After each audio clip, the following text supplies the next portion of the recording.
Welcome back to the podcast on NHS leadership.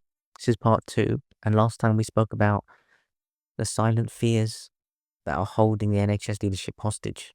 Today we're going to dive a little bit deeper into 5 more uncomfortable truths that are shaping culture, direction, and decisions in the NHS in the leadership echelons, and how you, if you're an aspiring leader, can navigate this through some problem solving, some realization, some self-awareness, and some organizational awareness. If you get that right, you're well on your way to solving this crisis and managing to keep your career intact and helping more and more patients along the way.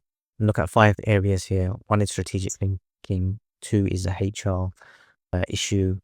The third one is around bureaucracy. The fourth one is around speaking up.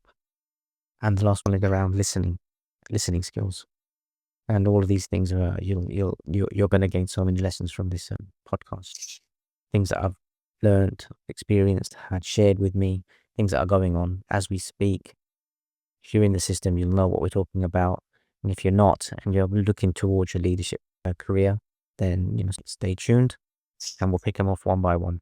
So on paper, this myth of strategic thinking is that we all want to be strategic. Every one of us wants to be strategic. But in reality, most strategic meetings are just glorified operational checklists full of actions, trackers, and targets, but no vision, no values, no long-term systems thinking, no long-term partnership thinking. The number of times you go to strategic meetings and they are very operational, they're very metric driven, they're not really vision driven. So for example, there's an example I have: a local trust launched a 5-year strategy refresh. What should have been a macro level conversation about health, equity, health inequalities, digital transformation turned into 4 3-hour meetings about parking, rotas, actions, some squabbling between partnerships, some squabbling internally inside an organization. And really the bigger picture was lost. And at the end of those 4-hour meetings, they managed to get some work out. But it took 4 hours and a lot of navigating around operational issues. A lot of those things can be done outside the meeting.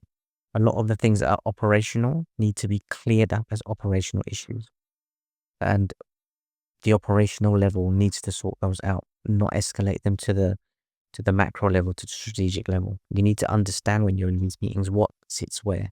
Strategy isn't about next Tuesday. Strategy isn't about next week, next month, or next year. Strategy is about legacy. It's about what are you going to leave behind? What kind of service are you going to leave behind? What kind of service are you going to build? And when we can't think beyond the next quarter or the next year, then you lose the ability to shape your services over the next decade. And it's difficult, but the great leaders can manage or delegate a lot of the operational tasks to their ops and then have that strategic, values-driven vision for the future. You want to build great services. You want to attract the best people. Those are not quarter by quarter issues. Those are long-term issues, and how you're going to build on that every quarter. So the quarters are used then to develop on your strategic plan. Number 2 is about talent.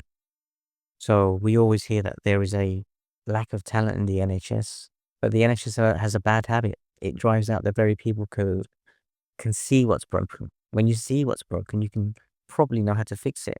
Whether that's new leaders that come in, whether that's new middle managers that come in, whether that's new excelling clinical staff, admin staff, and they come in and they can see the problems and they have the solutions, and they're not able to act upon them.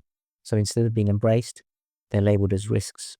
So we did a SWOT analysis in a trust, and it rated its own internal disruptors as a threat.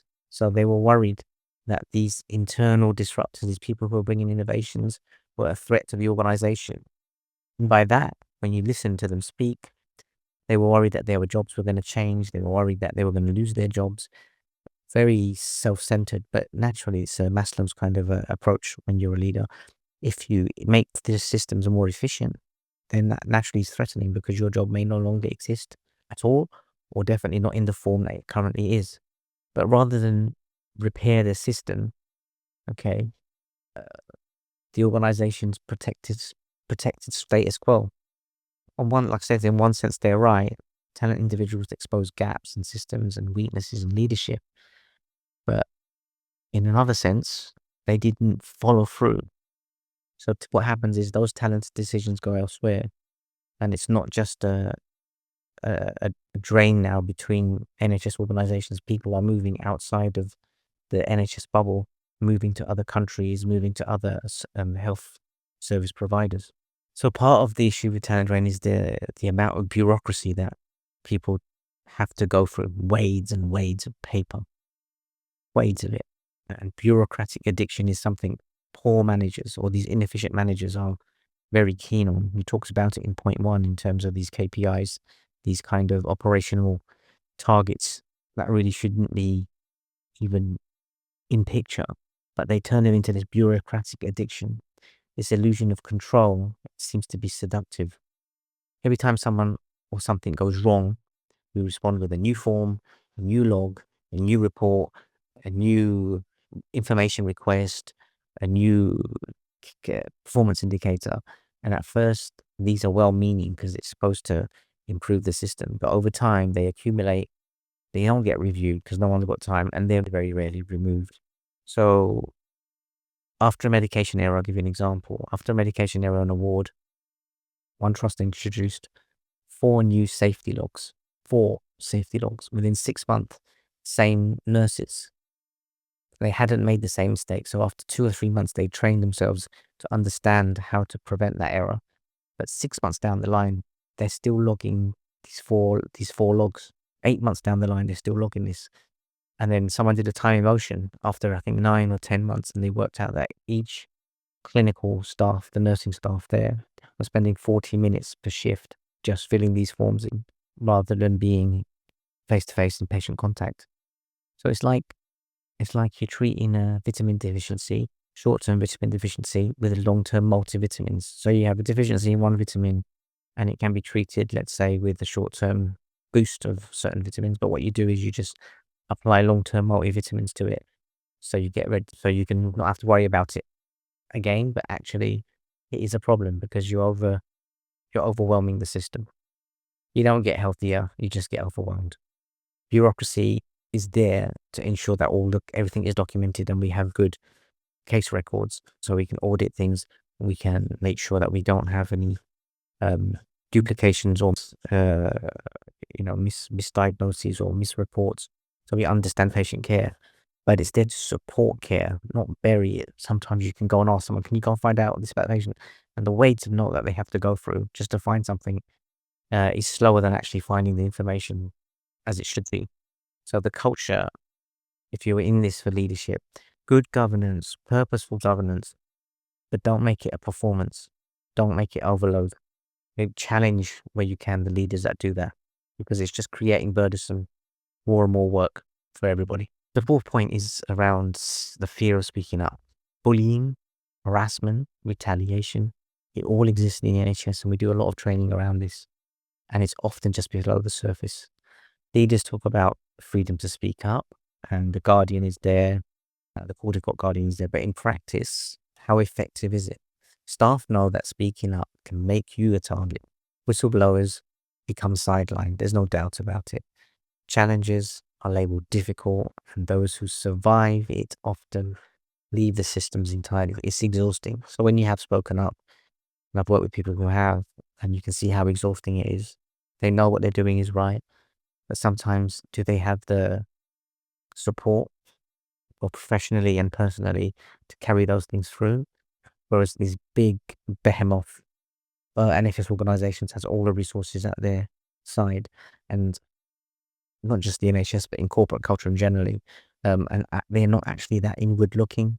So sometimes where this person could be raising a clear issue around an NHS organisation, healthcare organisation, they close doors, they lock up, and then they go head to head with this one person, and it becomes very, very difficult. And that bullying culture is not then just not bully on victim, but it's organisation on individual. But we build leadership cultures that are healthy, that can both. So this is important. So if you want to be a great leader, you need to be able to spot and address bullying behavior. Okay. That's at an organizational level, at a leadership level, and at an individual level. You should see it. And at the same time, understand that there are victimhood mindsets that are no longer going to be hidden. You are going to find out who these victims are, these mindsets are, what these behaviors are, and you're going to support these people so they're no longer victims. And once you remove the victims from your organization, the bullying starts to go away. And courage starts with self-awareness and awareness of the environment around you. And silence is never useful. And that takes us on to our final point for today. So many leadership initiatives use language of engagement and things like it, but really they're just performance or performative pieces. We want to do a listening session, or we want to do a feedback session, or we're going to do a forum where we're going to invite everyone here on a way day, listening event. But if you listen to some of the examples that, and you've all heard it, nothing changes. People then say nothing changes. Well, they're hearing, but they're not changing anything. So an example I had is that a leadership team recently held a listening event, complete with breakfast and lunch and tea at the end, fancy lanyards, professional chair and stuff like that. But there was one problem: no one listened, because they had an action plan to say, well, this is what they're going to do, and 6 months after the action plan, the actions were not achievable. Those questions or those things that they'd say they do didn't get done. So then staff really felt let down, slightly patronized, and feeling that their voices aren't heard. Hearing is not just listening. Hearing is listening and then acting upon that. In another case, like a senior director made themselves accessible by inviting junior staff to bypass their managers and come to them directly. Is that good? Is that bad? So sometimes middle managers aren't listening. And that's why you have to go up to the senior manager. But so that's poor communication. Is that defensive posturing? Is that a lack of psychological safety? Do the middle managers feel safe or not? So there's a lot going on. If you think about a frontline team tried to raise in concerns about unsafe staffing levels, I'm sure I'm speaking to everyone who's listening understands that scenario. And they tried to raise this with their line manager, and no action, no acknowledgement. Eventually, they went to a senior and said at a listening event, "Oh, we don't have enough staff." And now the middle manager feels absolutely furious. Why did you go there? But actually, they were told, and they did nothing about it. That only after this formal kind of like open voice session has been told, that's when the action would happen. So then you start to create these perverse behaviors. Don't speak to your manager, speak to the seniors. So this is about where is the trust in the organization. Organizations need to get middle managers to be better listeners and have better feedback mechanisms and be better at conflict navigation, because those reporting lines would work if they did that. Everything doesn't have to go to the senior manager, although it does, where it's very serious, do that.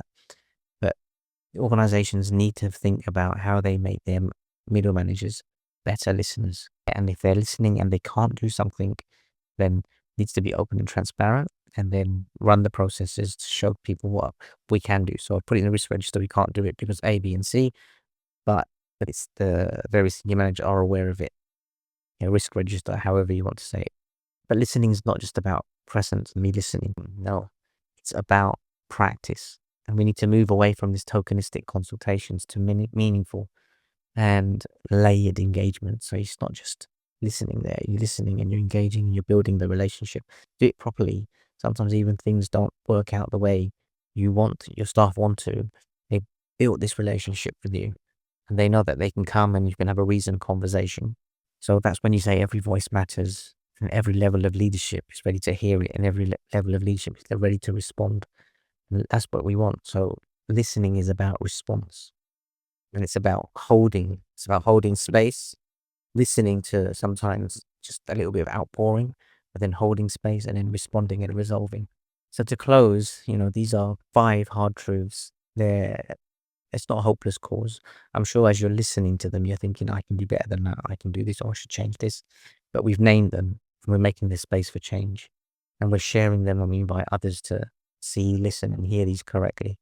because the future of NHS depends on not just clinical staff or a fiscal balance. It depends on these clinical staff harnessing their ability to be leaders. Managing budgets is one thing, but to lead different and not be afraid to challenge where it needs to be. So I think that wraps up today, and we'll be back again for episode 3. Hope to see you next one.